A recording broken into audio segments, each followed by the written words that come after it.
This video brought to you by jadedpainting.com. If you need your miniatures painted to a tabletop standard, check out jadedpainting.com. Hey everyone, welcome to this Dark Potential painting tutorial. My name is Jay, and today I'll be showing you how to paint this Xlanthos Commander. It should be noted that my inspiration for this particular color scheme was the pictures from the Dark Potential website, www.darkpotential.com. I began by priming the entire model gray, since we're going for more earth tones of grays and browns for the model. I must emphasize that the details of this model are very fine, so be very careful when priming the model. Use very thin layers of primer, and I recommend thinning down all your paints and doing a little bit of a layer at a time. I began with a base coat of Reaper Shadowed Stone. For the body, we will be using the Reaper Stone Triad because it's the best for a gray blend that mimics earth tones such as stone. Another benefit to using these Reaper paints is that they are very thin. As I mentioned, you want to use thin paints a little bit at a time to make sure that you keep those nice details alive on the model. So for this base coat, you will see me going over the same area probably 2 or 3 times. This is to ensure a very nice, even base coat color before proceeding to the shading and highlighting. Just remember to always let the first coat completely dry before proceeding to the second coat, and then let the second coat completely dry before proceeding, and so forth. This is the best way to avoid leaving heavy brush marks on such fine detailed models such as this Xlanthos Commander, which has some awesome details if I do say so myself.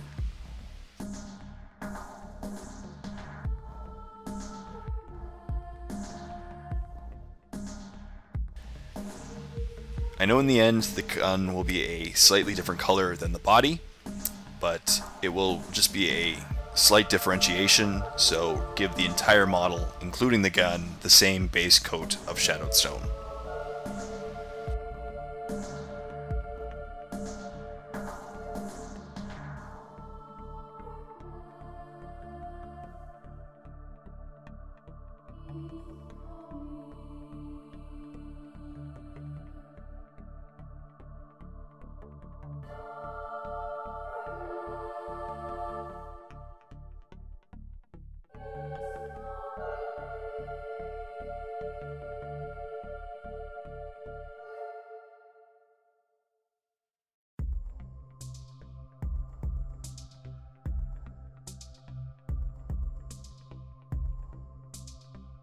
As you can tell, this was quite the lengthy process for the base coat.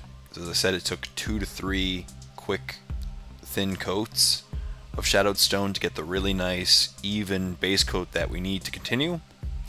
But I think it's definitely worth it in the end. And here you can see all the really nice details on the back of the model, and obviously you want to keep those details, and this is why we are doing the thin coats.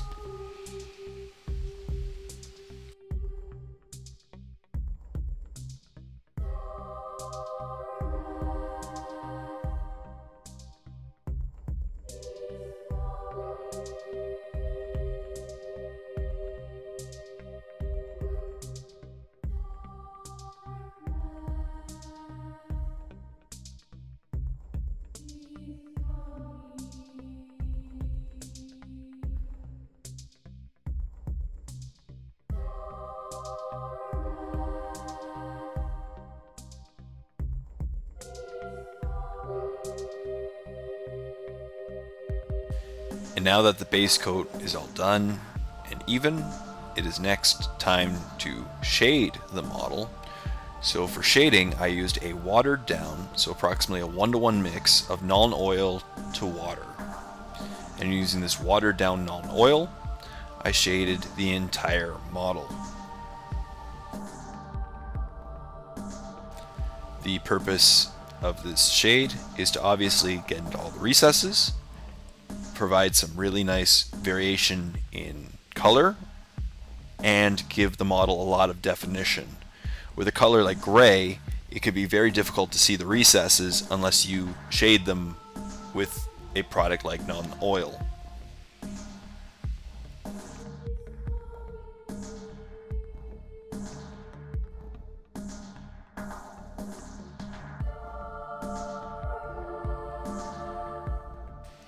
Luckily, shading always takes much less time than the base coat, so this was actually a relatively quick process.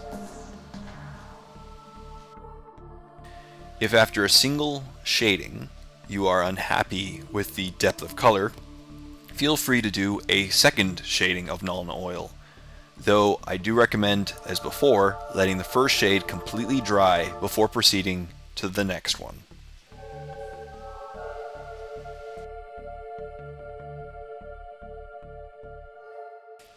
When the shade was dry, I began highlighting the entire model with a dry brushing of Stone Gray, the second color in the Stone Reaper triad. When dry brushing, I used a very minimal amount of paint on my brush and just tried to pick up all the edges and the raised areas of the entire model to make them really pop and stand out from the recesses. Plus, if you do it very carefully, it'll create a really nice blend of the base coat to the highlight, and you'll get multiple nice shades of gray throughout the entire model.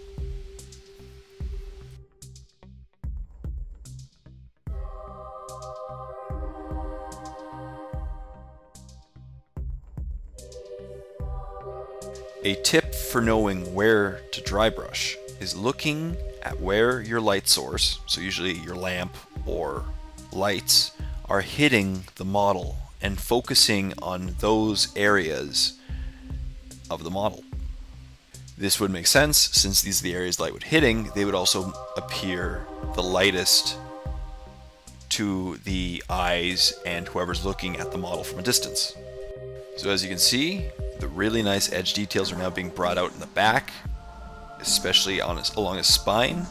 And you can see some really nice tonal variation and a great gradient of dark grays to light grays already starting to develop. And now, with this stage nearing completion, we can turn our attention to a second highlight of the body, as well as focusing on a blending of all the blues for the guns.